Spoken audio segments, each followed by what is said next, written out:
reviewing tissues, which are essentially collections of cells with similar functions and properties that act as a group to perform an action that a cell alone cannot. And the study of tissues is termed histology.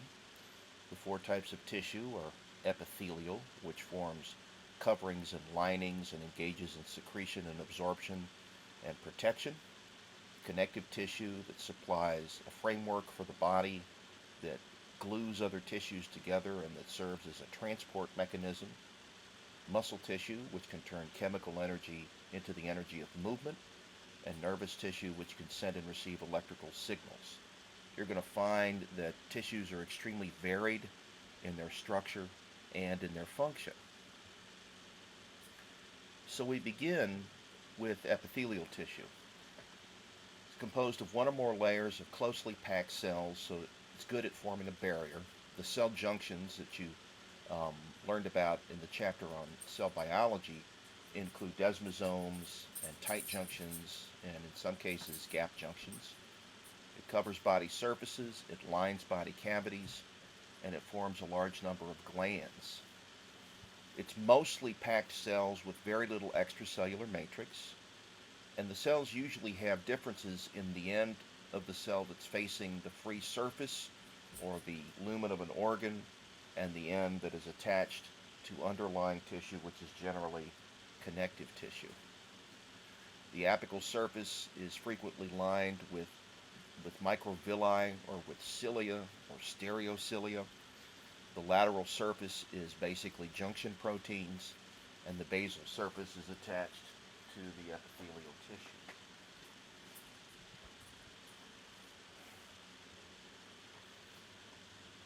The attachment to the basement membrane is sort of like Velcro.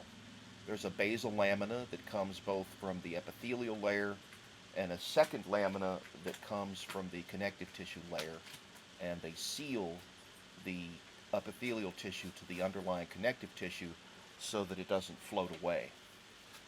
All epithelial tissue is avascular, meaning there are no blood vessels running through it, and so it gets its nutrients by a process known as diffusion. They can also be obtained from the apical surface. For instance, the epithelia in the cornea of the eye gets its oxygen by diffusion because the apical surface is kept moist. The endothelial tissue of blood vessels obtains its oxygen from the blood that it carries. It's richly innervated with blood vessels, so it can detect changes in the environment, and it, because of its exposure to outside forces, is capable of regeneration. So it divides very rapidly to replace the cells that are damaged.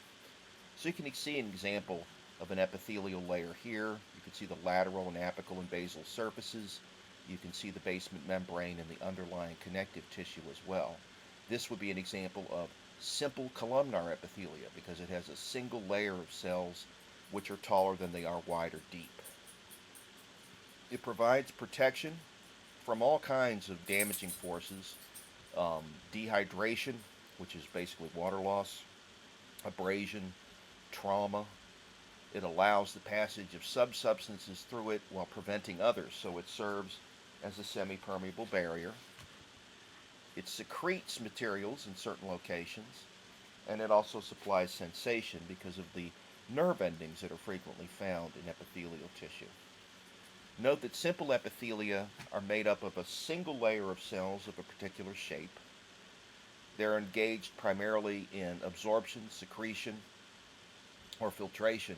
Stratified epithelia, two or more layers of cells, and the shape designation comes from the apical few layers. Okay? Pseudostratified epithelial tissue appears layered, but is in fact not layered. It has some short and some tall cells. The tall cells lean over the short ones, and as a result, the nuclei appear at different levels, and it looks as if it's stratified when in fact it isn't. Squamous cells are flat, wide, and irregular in shape with a flat nucleus. Cuboidals are shaped like a box, or like a cube, if you like, and columnar cells are shaped like a post, while transitional cells can change shape between squamous and cuboidal. So you can see some examples here. Simple epithelia at the top, stratified epithelia underneath. These are both examples of squamous tissue, and you can see some examples of the different shapes. The types of epithelia possible are here in this chart. I won't go through every component in this chart. You can find it in figure 5.3 in chapter 5. But we can start with one of the easiest tissues to identify, which is simple squamous epithelia, a single layer of flattened cells perfect for diffusion and absorption. They have a spherical or oval nucleus. Their thin barrier provides easy passage for nonpolar components to get from one side of the barrier to the other. Also, if there's transport involved, the transport has an easy time of it because there's not very much cell thickness that it has to go through. It allows rapid molecule movement across its surface. Where do we find it? In the air sacs of the lungs, in the walls of blood vessels, and in serous membranes. We also find it lining components of the kidney tubules. Simple cuboidal epithelium is a single layer of box-shaped cells, cube-shaped cells, as tall as they are wide and deep. They have a spherical nucleus in the center.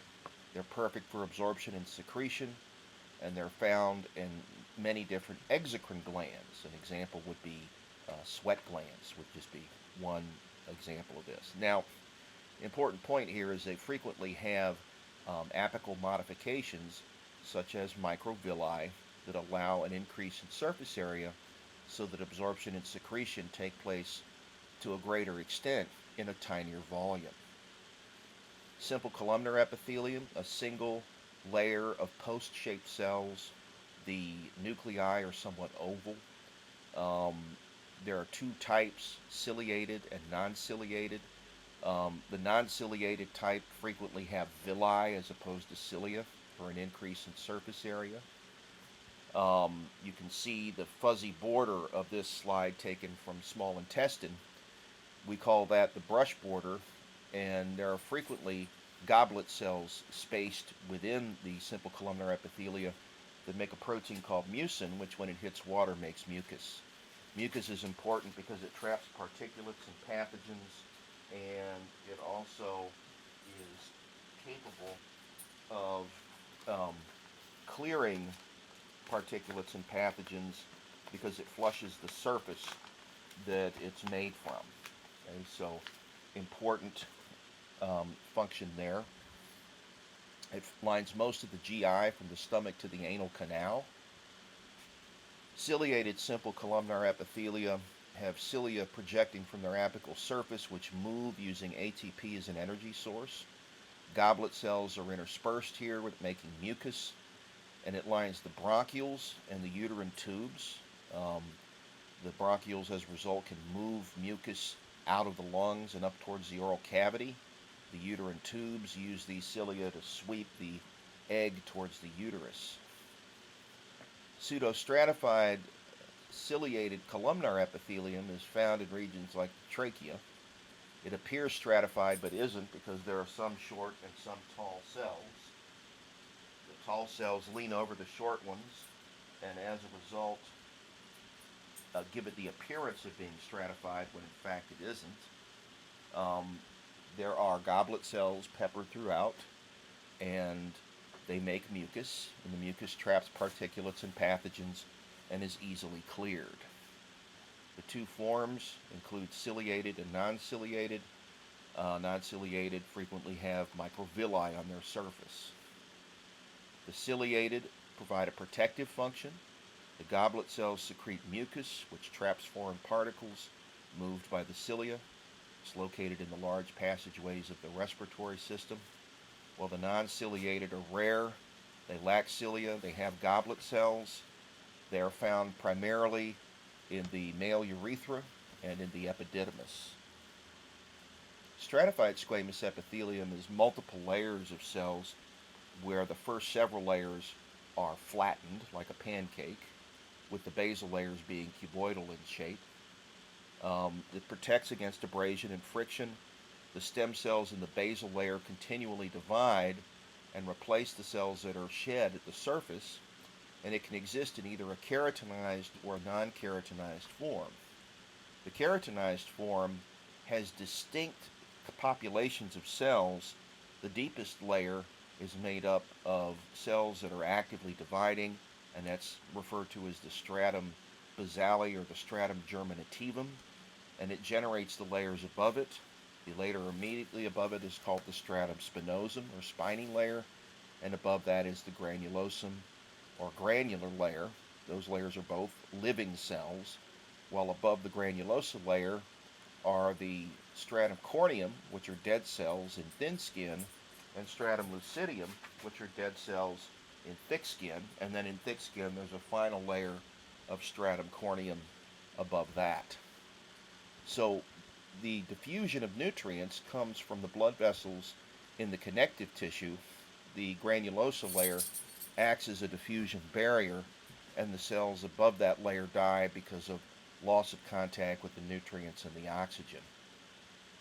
In non-keratinized stratified squamous, all the cell layers are living. The cells flatten as they migrate towards the surface, but they are shed at the surface as well and regenerated in the basal layers. These line the oral cavity, the pharynx, the esophagus, the vagina, the rectum, and the anus, which are all regions that undergo considerable physical stress and need to be slick and smooth. Stratified cuboidal, 2 or more layers of box-shaped cells. Their superficial cells are frequently found lining the lumen of glands, forming tubes and coverings designed for protection and excretion. Many of these apical surfaces are lined with microvilli to increase the surface area as well. Stratified columnar epithelium, relatively rare, 2 or more layers of cells which are columnar at the apical surface. They form protective and secretory layers. They're found in the large ducts of salivary glands and parts of the male urethra.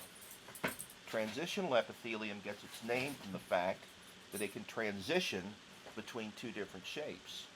When distended, the upper layers appear squamous, and when not distended, all layers appear cuboidal. So this is capable of elasticity. Many of the cells have 2 nuclei in them, and it allows for stretching in organs such as the ureters, which are the pipes that carry urine from the kidney to the bladder, and lining the inside of the urinary bladder as well.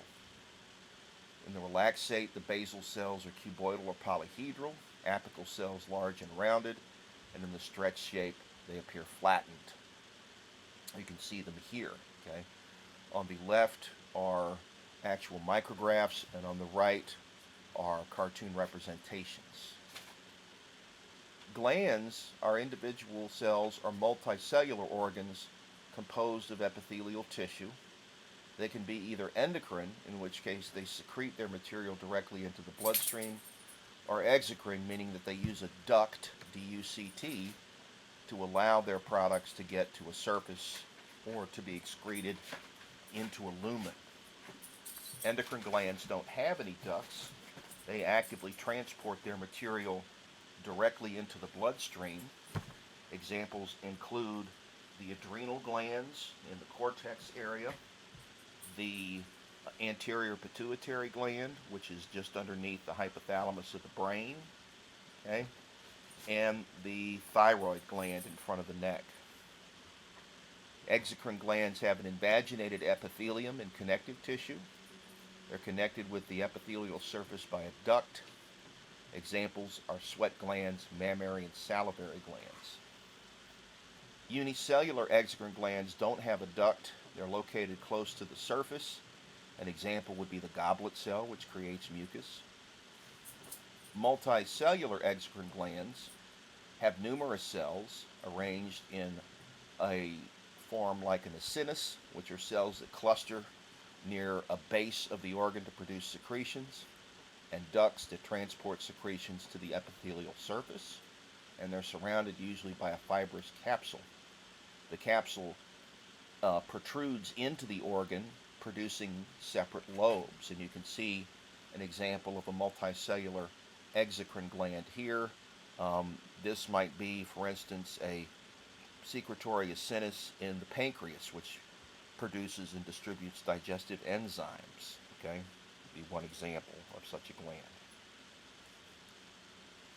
Other glands. Simple glands are large unbranched ducts. Compound glands have branch ducts. Tubular glands have a secretory portion and a duct that's the same diameter, while acinar glands have a secretory portion and an expanded sac at the base. And tubuloacinar glands contain both tubules and acini, and you can see examples here. Okay? So you would find these all in epithelial layers. Okay? These are all epithelial derivatives, and they are all exocrine, meaning that the material has to be transported into a pipe before it gets to its final destination. Types of secretions vary. Merocrine glands package secretions into vesicles, and these are released by exocytosis. These include the lacrimal glands, which produce tears, and the salivary glands that produce saliva. Apocrine glands have the apical membrane pinch off and become the secretion. Examples include the mammary glands, which make milk, and the ceruminous glands, which make earwax. And holocrine glands have the ruptured cell become the secretion. An example here would be oil glands, known as also a sebaceous gland. Okay? So you can see the different types of secretory patterns here: merocrine, apocrine, holocrine. Okay? The way to distinguish between the two: apocrine, think apex of the cell or apical end of the cell near the top. That's the part that's being secreted. Holocrine, just think the whole cell is the secretory product. Connective tissue is the most diverse class of tissue in the body. It forms structural support for the body in the form of bone and cartilage. It forms a transport medium in the form of blood or lymph, and it also attaches other tissue types together in the form of connective tissue proper. And it also can store fat in the form of adipose tissue and serve as an area for support for lymphatic cells, such as in the spleen or in the thymus. Two types of cells in connective tissue include resident and wandering cells. Wandering cells move through the matrix. The matrix here is extensive, and the distance between cells rather extensive, and the matrix frequently defines the role of that connective tissue. Most cells, as a result, do not touch each other directly. Resident cells stay in the connective tissue and maintain and repair and produce the extracellular matrix. Examples include fibroblasts, which produce elastin and collagen and keratin. These are flat cells with tapered ends. They eventually become fibrocytes when they're mature. Adipocytes, or fat cells, appear in clusters. You find them in the hypodermis of the skin. You find them around organs. The adipose connective tissue is the dominant area where large clusters of these cells are found. Mesenchymal cells are a special type. These are derivatives of mesoderm during human development. They replace damaged cells and eventually differentiate into a particular cell type. Fixed macrophages are large, irregular cells that come from monocytes. They are phagocytic, and they attack and destroy pathogens and release chemicals that stimulate the immune system. They also present those processed pathogens on their surface as a warning to the rest of the immune system that an infection could be afoot. Wandering cells move through the connective tissue.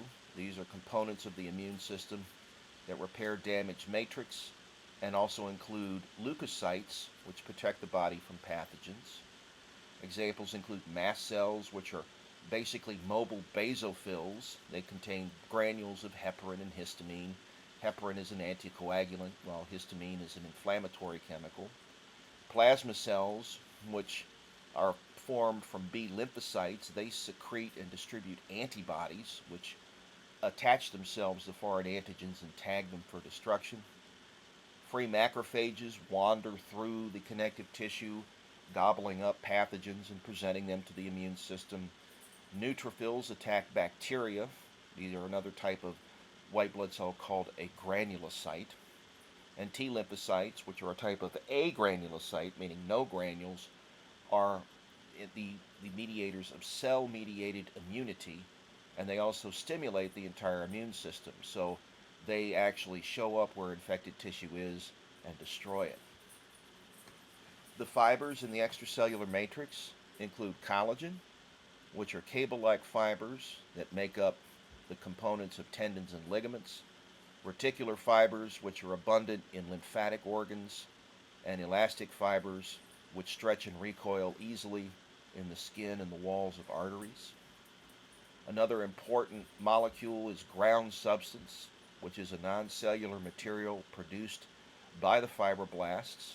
It's viscous, a semi-solid material in cartilage, plasma in the blood, and a solid in bone. The solid in bone is actually a combination of protein and ground substance and mineralized matrix. The ground substance plus the protein fibers makes up the extracellular matrix. Glycosaminoglycans are large molecules in ground substance that attract cations and water as a result of its tremendous negative charge. Proteoglycans are formed with glycosaminoglycans linked to a protein. 90% is carbohydrate in the form of glycosaminoglycans, so this is basically a combination of protein and sugar, while glycoproteins are proteins with carbohydrates attached that bind connective tissue cells and fibers to the ground substance. So this again is a sugar-protein composite, but it's more protein than sugar.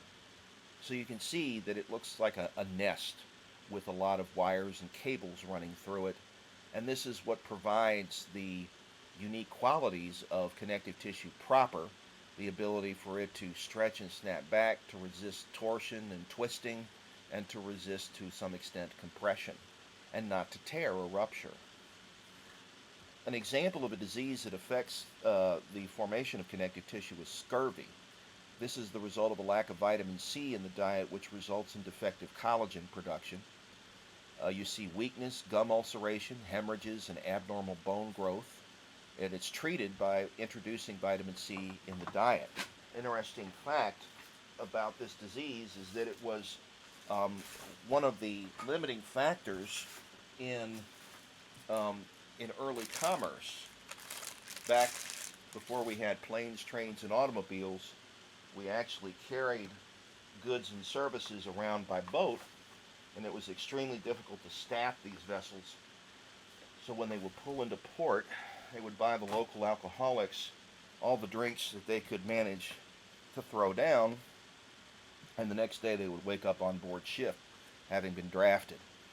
Because they didn't have much vitamin C on board ship, they developed scurvy, and it caused death and disease, and so they decided to pack citrus fruits in the hull to provide the necessary vitamin C in the diet, and that's the genesis of the term scurvy knave and limey bastard. What does connective tissue proper do? Physical protection. Bone and cartilage perform a structural framework role in the body. They bind structures together. They store energy. They store minerals. It's a transport mechanism, such as in blood and lymph, and it provides for immune protection in the form of blood. Mesenchyme is the source of all connective tissue. Adult connective tissue may have some mesenchymal stem cell populations in it. We call these adult stem cells, and they supply the missing components when some of the connective tissue cells wear out. Mucous connective tissue is found strictly in the umbilical cord, along with an important population of cells known as totipotent stem cells, which can be chemically induced to form any other tissue in the body. Marfan syndrome is a connective tissue disease that causes skeletal, cardiovascular, and visual abnormalities. It's a defect on chromosome 15. You see abnormally long fingers, toes, and limbs, a malformed thoracic cage and vertebral column, joints that are easily dislocated, a weak aorta, slipped lens in the eye. Death before age 50, often due to cardiovascular problems, is a frequent consequence. Early diagnosis can manage this disease so that you have a longer lifespan. The connective tissue classifications fall into connective tissue proper, such as dense, regular, and irregular connective tissue, and loose connective tissue. Supportive connective tissue, such as cartilage and bone, and fluid connective tissues, blood and lymph. Loose connective tissue has cells that are widely scattered and multiple protein fibers in the extracellular matrix with a lot of ground substance. It's basically the body's glue. The types include areolar, adipose, and reticular. Areolar connective tissue is a loose, organized arrangement of collagen and elastin with a lot of blood vessels.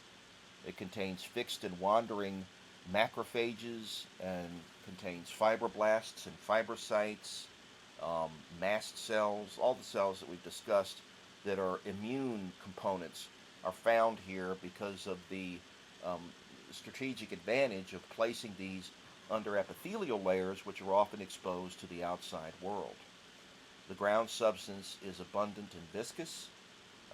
We find it in the papillary dermis, the subcutaneous layer, and surrounding organs, nerves, and muscle cells, as well as blood vessels.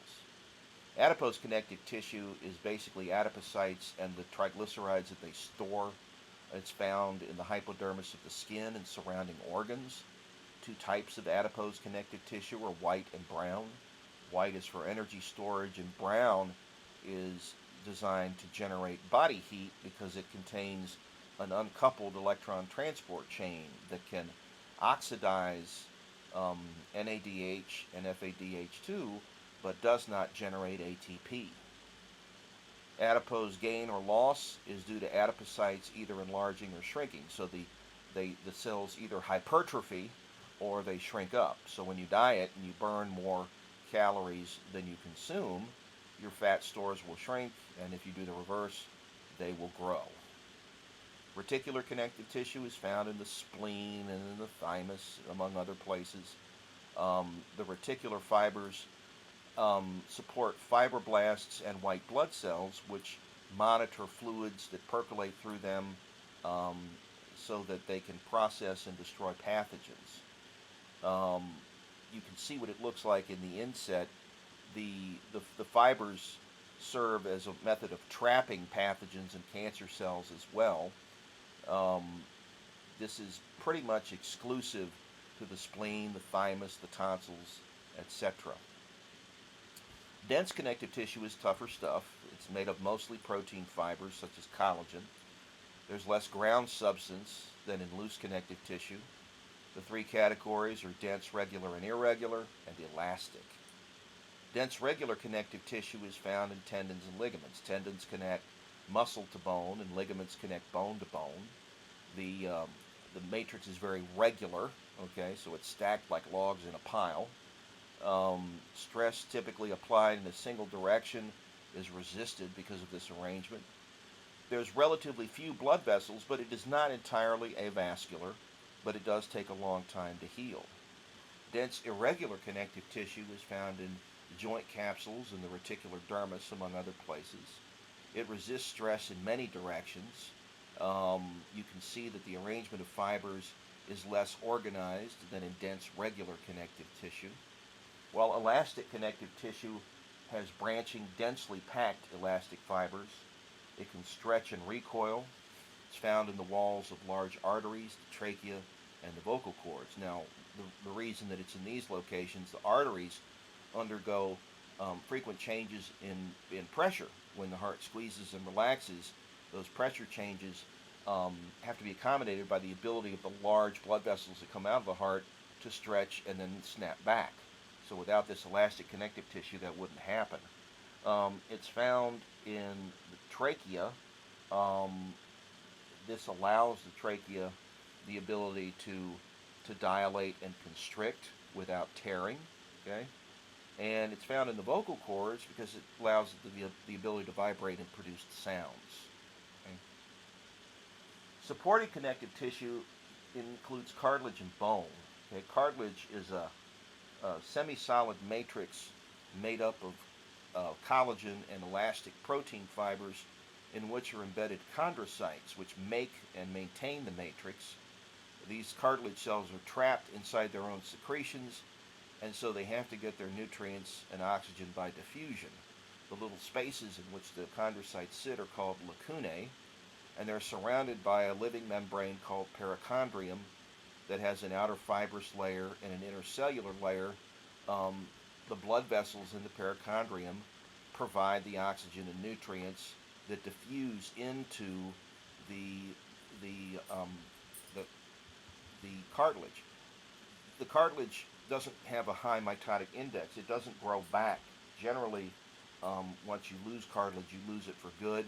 This is one of the degenerative processes that takes place in a condition known as osteoarthritis, where um, you you grind and pound on a joint, um, and the cartilage gets abraded away, and eventually you have bone on bone inside a joint capsule, and that results in bone spurs that inflame the joint, hence the term arthritis.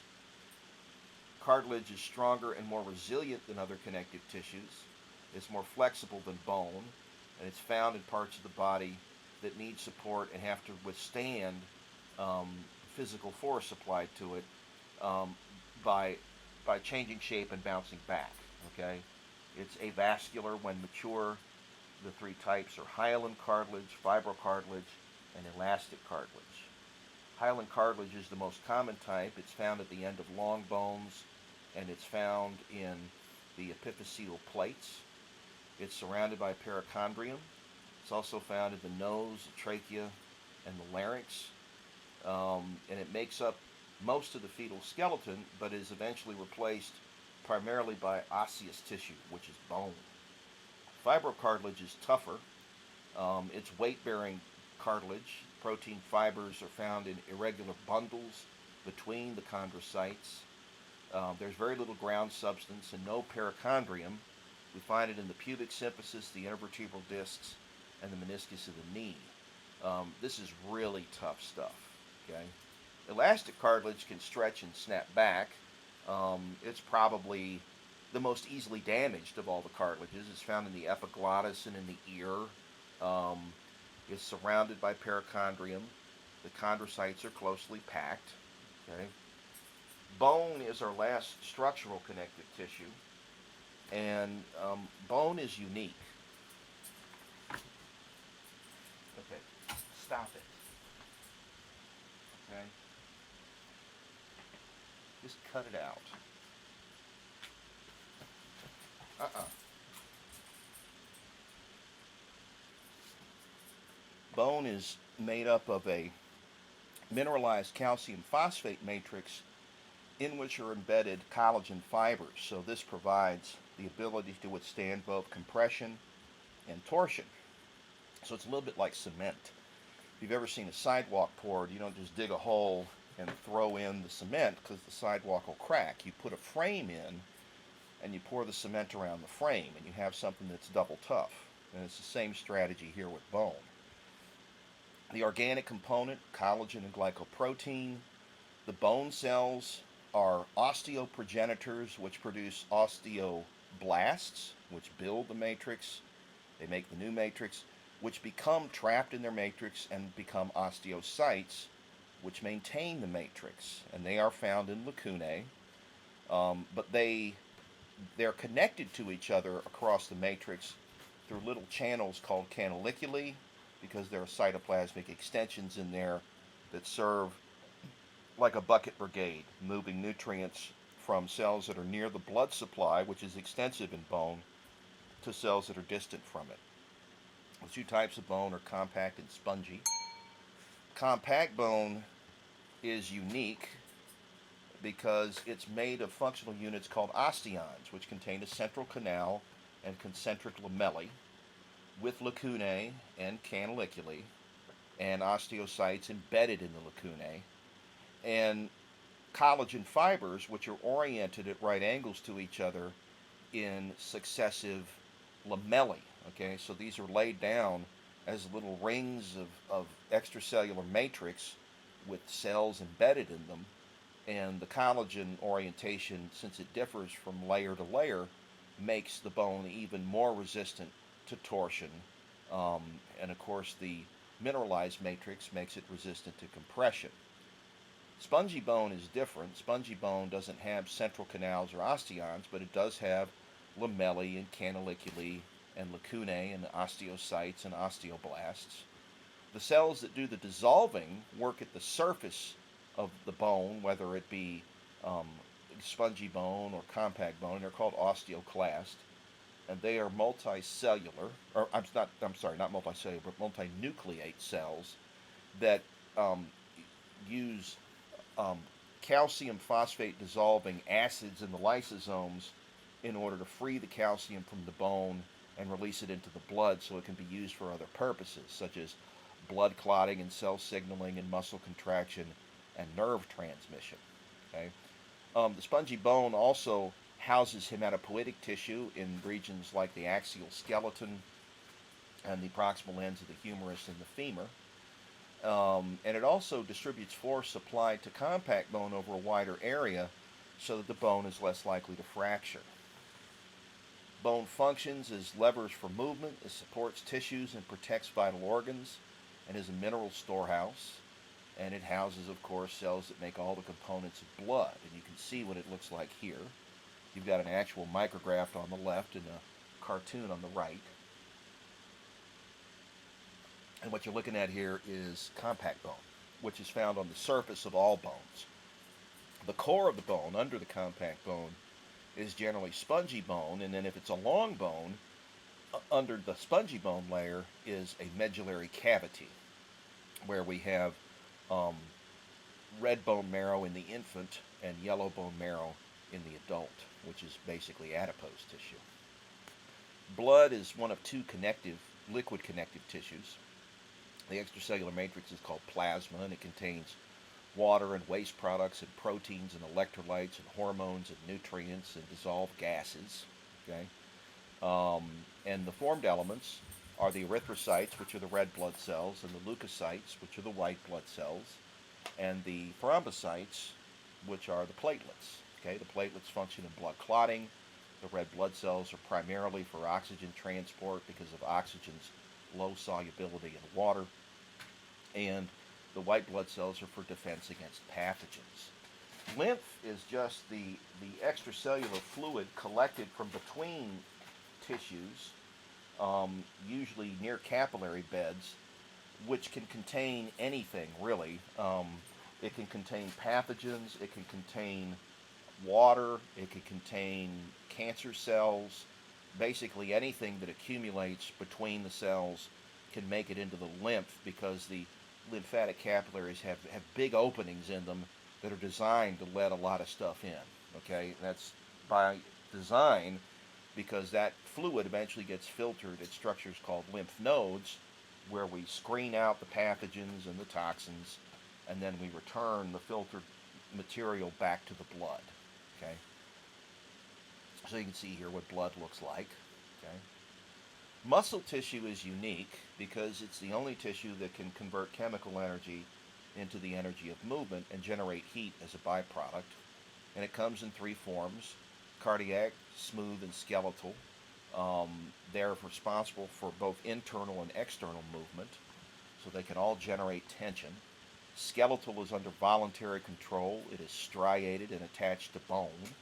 Cardiac is only found in the heart, is autorhythmic, and is basically a functional syncytia because its cells are connected by desmosomes as well as gap junctions and also attached to a fibrous skeleton of connective tissue. And then smooth muscle is also autorhythmic to some degree. It's connected by gap junctions and it's found in either sheets or in fascicles, and it is not under voluntary control. It is not striated. Cardiac, I should also mention, is striated. Okay, the striations result from the overlap of thick and thin filaments. Okay, the thick filaments in muscle tissue are myosin, and the thin filaments are active, okay? And they use ATP to generate force. Skeletal muscle tissue has cylindrical cells. They're long, they can be a foot long or longer. They are striated, they are multinucleate, and they are under voluntary control. And they're attached to bone. So we tell them what to do. They can produce quite a bit of force. When used extensively, they thicken by accumulating more protein, and that process is called hypertrophy. They can generate more power that way. The nuclei are usually peripherally located.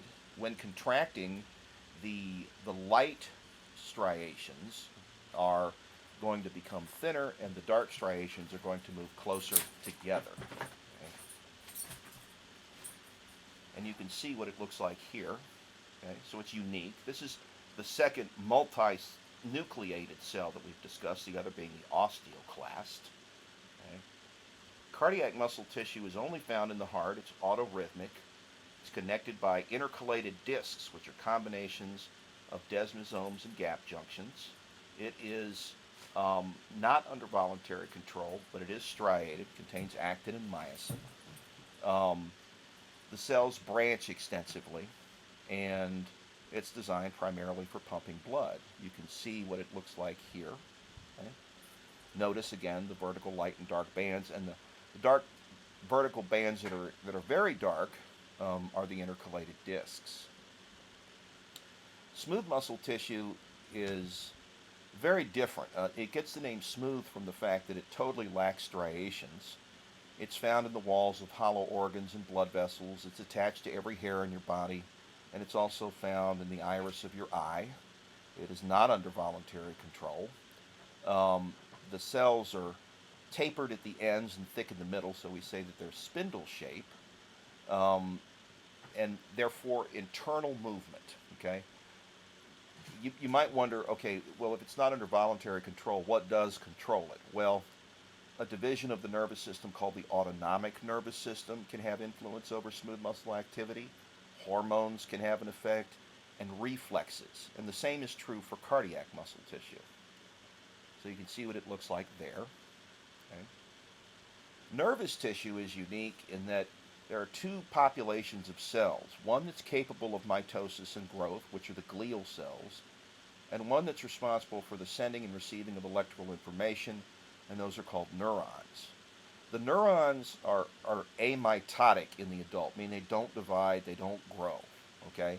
They can make new connections with neighboring neurons, but they're not capable of reproducing themselves. Neurons in the peripheral nervous system have some capability of repair, but in the central nervous system, that's basically lost.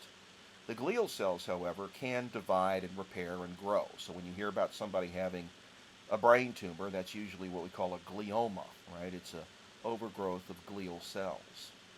The glial cells are important to the nerve cells, the neurons, because the neurons are extremely busy sending and receiving electrical information. So the glial cells have a variety of functions. They provide a framework on which the neurons sit. They provide nutrients to the neurons and monitor their extracellular environment. They create the fluid in which they float, which is called cerebrospinal fluid. And they provide some immune defense.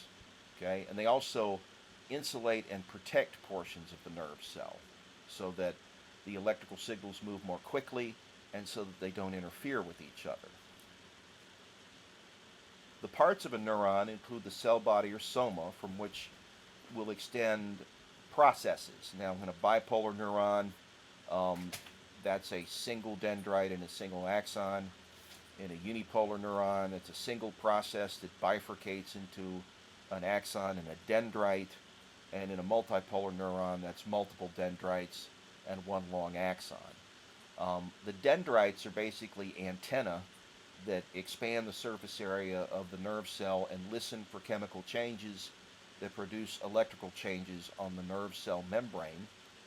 And the axon is the pipe that the electrical signal takes down to the end of the nerve cell so that it can affect the next cell in the pathway, generally by the release of something called a neurotransmitter, which is a chemical that floats across a little gap between the nerve cell and its target and then when it binds to proteins on the nerve cell target, it causes an electrical change that could result in a subsequent electrical signal being sent the rest of the way down the pathway.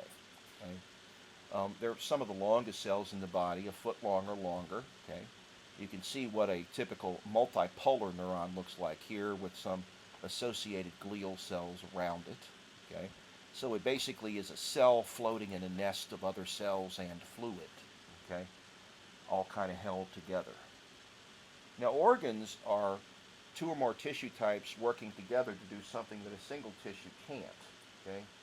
An organ is unique because of the ability of an organ to perform multiple functions. You got to stop. Okay? We can take an example. Let's look at the stomach. Okay, the stomach is an organ in the digestive system. Okay, and the inner lining, the lining of the lumen, is secretory epithelial tissue, which is columnar.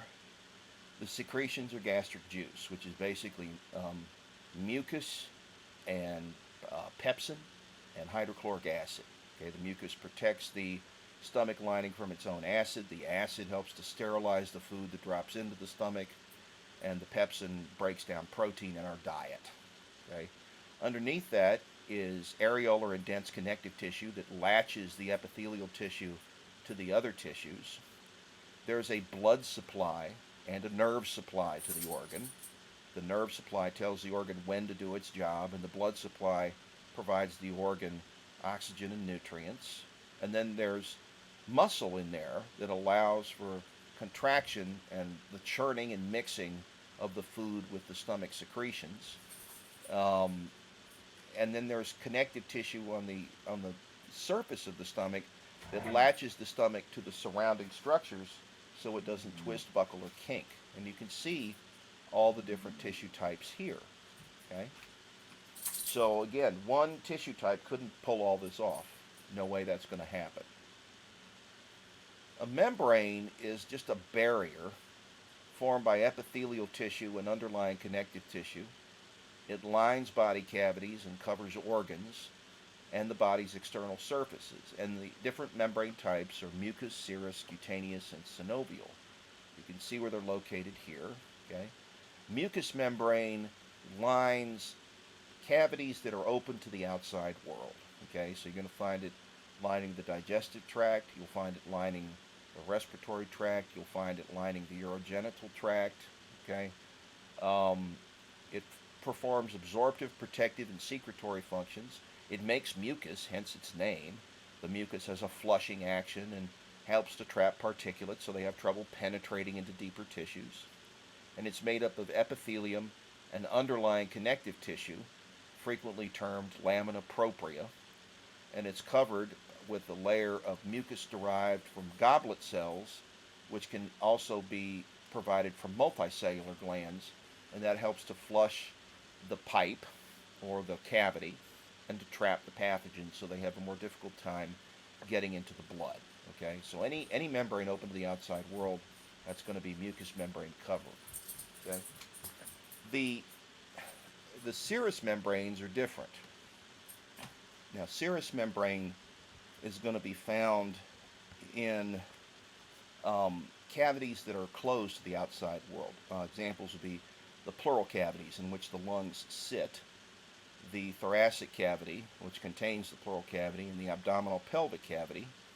They produce a serous fluid that lubricates the components in the cavity so that they can move without irritation, inflammation, and scarring. They're lined with a simple squamous epithelium called mesothelium. The fluid is derived from blood, and there's usually a parietal and visceral layer. The visceral layer clings to the organ, and the parietal layer clings to the chamber in which the organ sits, and the serous cavity is between them. Cutaneous membrane, such as skin, covers the outside surface of the body, is made of keratinized stratified squamous epithelium and the underlying connective tissue, which has in the papillary layer areolar connective tissue, loose connective tissue, and then under that reticular connective tissue, and under that um, mostly adipose connective tissue. Blood vessels are found in the connective tissue components and not in the epithelial component. And it protects internal organs and prevents water loss and prevents pathogen penetration and is a sense organ and a source of vitamin D. Okay, um, and it also um, protects against trauma. Okay, so it's a physical, chemical, and biological barrier. Synovial membranes line joints, and they make a lubricating fluid called synovial fluid that's got two purposes. It nourishes the cartilage in the joint, and it also lubricates the joint. It's composed of areolar connective tissue covered by squamous epithelial cells that lack a basement membrane, and then specialized cells called synoviocytes secrete the synovial fluid. Tissue development is the result of three processes that take place once we have the sperm meet the egg in the process of fertilization in the female reproductive tract. Cell populations form as a result of cell division, and they grow, and they increase in size, and then they do three things that are critical to forming all the adult tissues. They move from place to place. That's called morphogenetic movement. They change their characteristics as they move, which is called differentiation, and they grow and multiply, meaning they divide and they increase in size. Okay, all of this is the result of the use of the genetic material in the nucleus to direct the cell's activities. The process of differentiation results from the modification of the genetic material um, at the covalent bond level so that certain genes are turned up, some are turned down, some are turned off, and some are turned on. And by using only a certain subset of genes to direct the cell's activities, the cell changes its characteristics over time and transforms from becoming a, a totipotent stem cell to a pluripotent stem cell to a differentiated cell, okay, a specialized cell that has only one particular task. Okay, um, these changes are the result of encountering chemical factors in the extracellular environment which cause DNA modifications in the nucleus. And then the result is differential expression, and that changes the cell's characteristics. Um, we go from a zygote to a multicellular cell mass called a morula to a fluid-filled ball of cells called a blastocyst, and then we become an embryo, and then a fetus, and then a neonate. Okay? The ectoderm, which forms the skin and the nervous system, is initially on the dorsal and external embryo surface, responsible for forming hair, nails, exocrine glands. Uh, some, but not all, epithelial tissues are derived from ectoderm. Other structures include tooth enamel, the eye lens, the adrenal medulla, and all nervous tissue. Let's talk about mesoderm next. Mesoderm is the innermost germ layer, and it forms the epithelial linings of the tympanic cavity and auditory tube, the GI, the respiratory, the reproductive, and the urinary tract, specifically in the digestive, beginning with the stomach and moving through to right before the rectum and the anus. Okay, and the respiratory, um, basically um, not the pharynx, but from essentially the larynx on to the alveoli, and in the reproductive system, the lining of the um, vas deferens, the ejaculatory duct, the seminiferous tubules, and portions of the urethra, okay, as well as the glands that are associated with those, and then of course the urinary tract, okay. It also forms the thyroid and parathyroid glands in the thymus, portions of the palatine tonsils, and most of the liver, the gallbladder, and the pancreas, okay. And then what does the mesoderm form? Everything else, okay. So that's the way I like to remember it. That makes it easy. So you can see here how this works, right? We go from fertilization, we form the zygote, we make a morula, then a blastocyst, and there's our embryonic disc with our three germ layers. There's ectoderm, there's mesoderm, and down there is endoderm. Okay, and then we begin a process of folding and growing that takes place. This is going to be the yolk sac. This is going to be the amniotic sac. This is going to be this here in the middle is going to be you.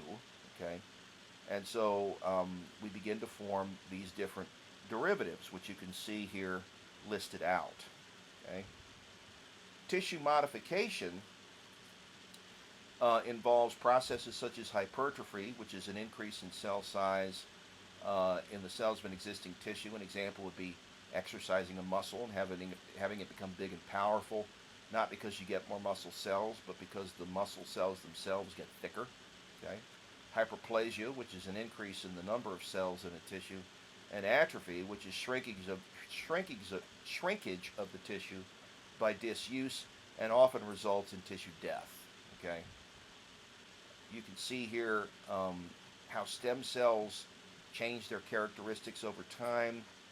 In embryonic development, we go from totipotent to pluripotent to differentiated, and in the adult, we have pluripotent stem cells, sometimes called multipotent, that can form a variety of cell types, but not every cell type. Okay, the only source of totipotent stem cells is tissue from abortions and from cord blood. Metaplasia is change of mature epithelia to a different form.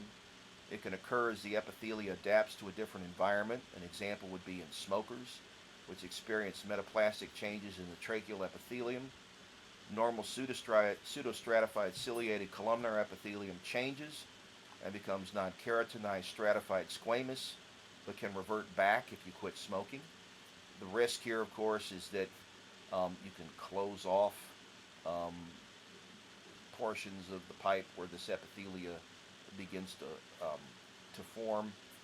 This can affect tissues like in the trachea. Okay.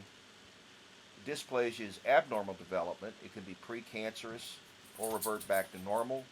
We have to monitor this closely. Examples include cervical dysplasia from exposure to human papillomavirus, which can lead to cervical cancer. And then neoplasia is basically cancer growth, which can come into two classes: benign, where localized growth results in a mass that does not spread, and in malignant growth, which can move from its initial point of development throughout the body using the lymphatic or the circulatory system like a subway. And then wherever these new cells land, they can generate new masses, new tumors.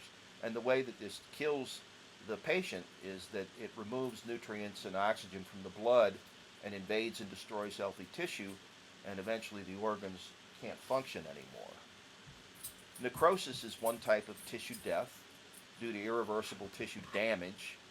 It can be an inflammatory response. An example would be gangrene, okay, where we have loss of blood supply to a body part that results in tissue death.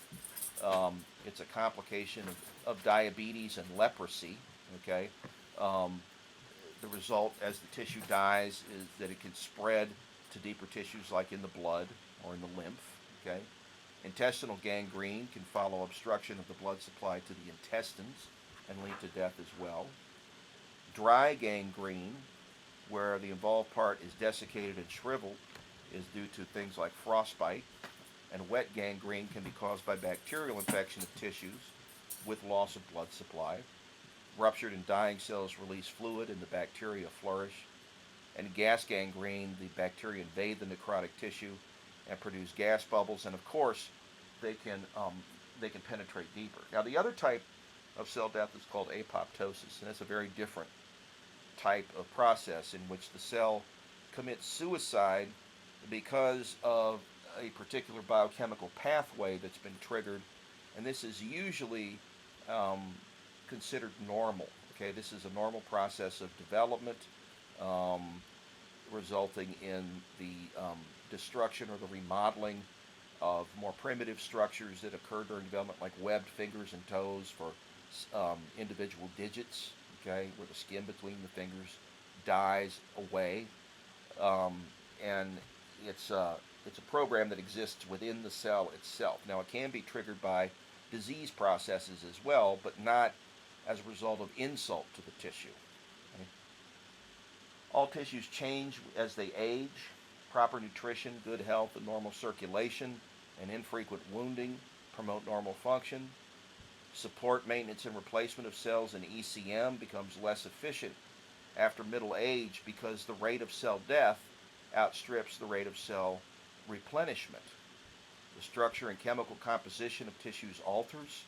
Your epithelia thins, your connective tissue loses pliability, collagen declines, bones get brittle, and muscles atrophy. And we discussed in class one of the theories behind this, which is the loss of genetic information with every round of cell division. We talk about the fact that the telomeres, which are the ends of the chromosomes, sometimes don't get completed, and that loss of information spreads to cells from successive generations, and when that information loss gets to critical points in the cell engages its suicide program and undergoes apoptosis and goes away. And so once this happens at a high enough rate, the rate of replacement can't keep up with the rate of death, and the tissue begins to lose function and eventually get destroyed. So that's one of the biochemical reasons, the molecular reasons why we die. Okay? So I'll see everybody in class. Hopefully this has been useful for you, and I'll pick it up next time. Thanks.